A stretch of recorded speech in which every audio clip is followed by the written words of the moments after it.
I can't go south of the river, my friends, because I haven't been vaccinated.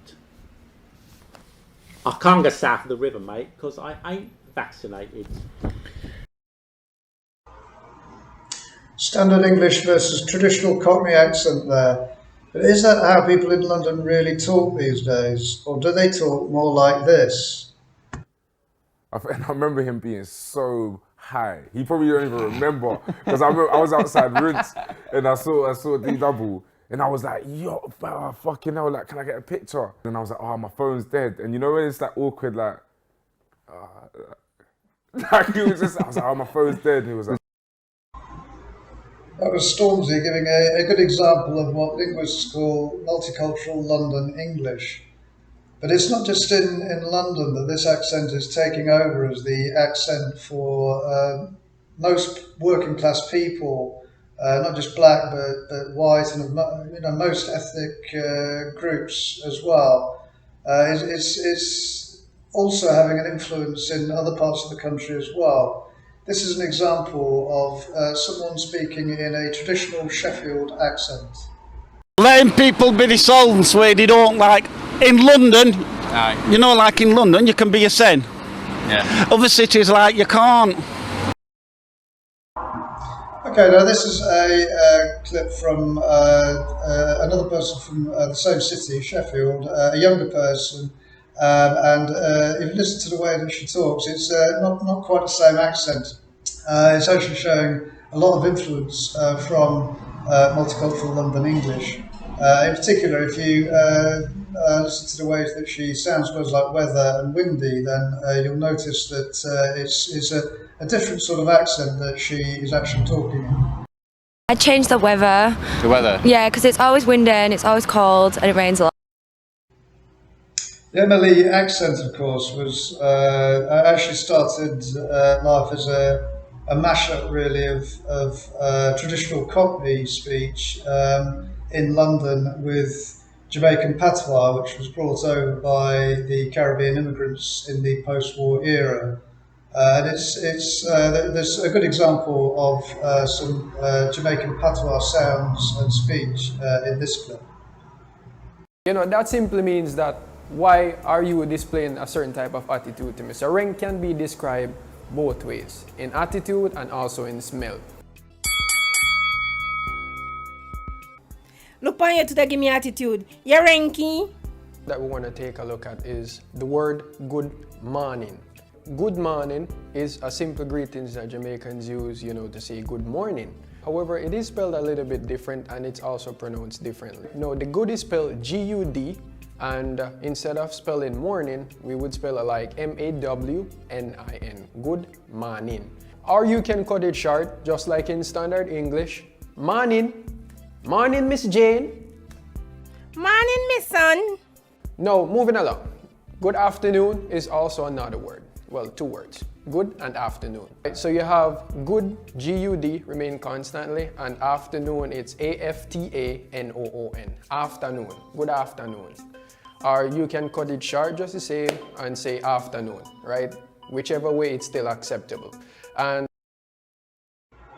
listening to that clip is quite interesting. It shows that the Emily accent did indeed take some aspects of the patois speech and pronunciation and not others, and also mixed it with aspects of Cockney. For example, the pronunciation of the A in Emily accent in words like bath and laugh and things like that is actually pronounced in the English London way and along the same lines as a traditional Cockney accent, whereas, as you heard in that clip, words like that in patois are actually pronounced more as a short A, similar to Northern English, as in bath and laugh and so on. And in other ways, the rolling R sound, which is also characteristic of the Jamaican patois, so just a rank, I can't really do it. A rolling R, which is in some ways is similar to the Scottish which is absent from sometimes in a more Jamaican speech they might actually use that rolling R, but in most MLE speech that would not be a feature of that speech. So that there are some parts of the patois speech that have been fed into the MLE accent and some haven't. But the other thing that I find quite interesting about listening to the Jamaican patois speech is that it actually, in some ways, hard though it might be to believe, actually it has some things in common with English standard received pronunciation. The way, for example, that they always sound H's. There was an example of that in that clip. As of course is supposed to happen with English standard pronunciation, whereas in traditional Cockney the H tends to be dropped. In the MLE speech, another curious feature of the MLE accent is that also they tend to sound H's everywhere. There was an example of that in the clip of Stormzy speaking earlier on. But the Jamaican patois has other things in common with standard English, such as, for example, the way that they sound the word attitude and things of that sort, which is perhaps because the English part of patois language was learned from the mostly middle class slave traders and so on who lived in Jamaica at the time, and it was therefore that it was that more sort of upper class or middle class English which tended to feed into the development of the Jamaican patois language. But what is actually happening to the middle class English speech is also quite interesting, because as well as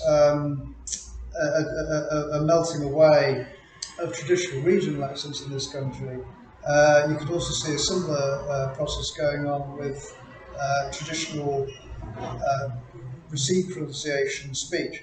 If we listen to this clip, this is from Anthony Eden, who was Prime Minister of Britain in the late 1950s, and who was from a thoroughly sort of patrician, fairly upper class English background. He went to Eton College, and this is a clip of how a typical person of that sort of background spoke in that period. The meeting of the NATO powers in Paris is an important event. It has also become an annual event. Every December, the 14 powers, who are the member states of NATO, meet together, review the military work of the past year, and prepare their programs for the next. Nowadays, that sort of speech seems quite old-fashioned, really, and passé. And the main reason is because even people from that sort of background today don't tend to really talk like that. I mean, if you listen in particular to the way he sounds, his short A's and other vowel sounds, it's quite distinctive, where you'd say sort of air instead of and things of that sort. And in words like together, it ends up as more together, which was typical of the middle class English speech up until that time. But it's increasingly a thing of the past, really, even among people who've actually come from that background.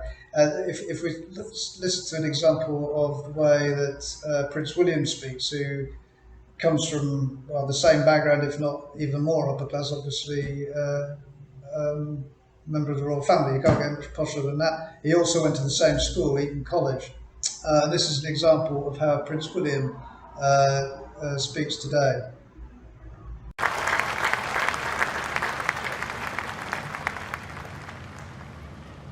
Your Majesty, good afternoon, everybody.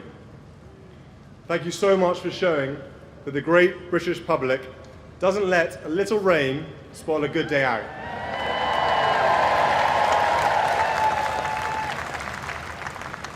It means so much to see everybody here today. Can I begin by thanking the organisers of this event, especially my cousin Peter, for working so hard over the past year to turn his vision for this celebration into reality.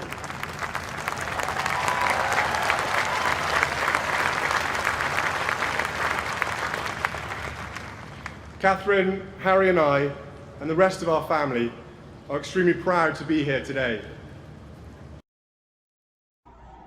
Okay, so that's an example of how a posho of today speaks, and you'll notice that the way he sounds, the same kind of vowels, is quite markedly different than how Eden was speaking about 70 years earlier. He sounds them in a much more sort of muted, regular ways, have and those sort of words sound markedly quite different. So it seems that at both ends of the spectrum, both in terms of traditional, regional and working class accents on the one side, and in terms of the sort of upper class or upper middle class accents at the other end of the spectrum, there seems to be a sort of a middling out where the traditional accents seem to be dying off, and I think it's questionable whether they will actually survive at all into the future. We could be on our way to maybe having only one or two different accents in this country. Who knows?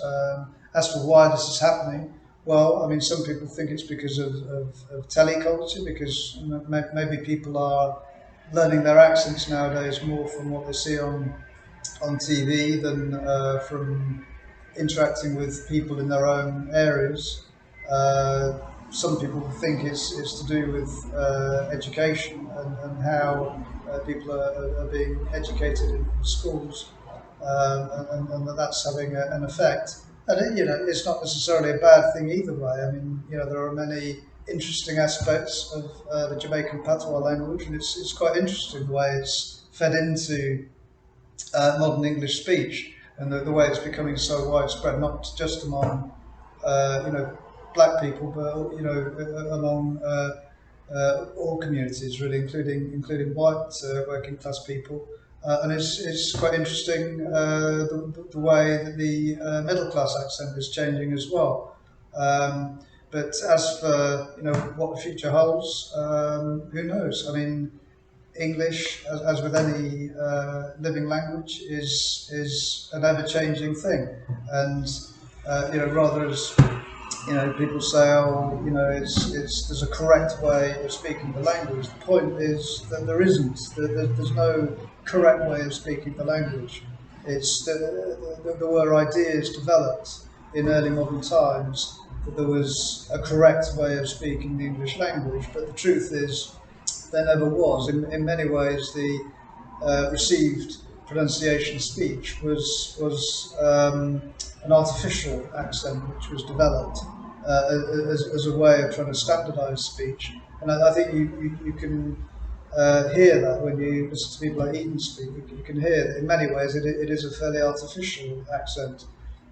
So it's not necessarily the best or certainly not the correct way of speaking the language. It's just one of many ways of speaking the language, and who knows how people will be speaking the English language 100 years from now. It may well be completely different again, but it's certainly interesting the way that the English language and English speech is changing according to the way this country is developing today, whatever you think about it.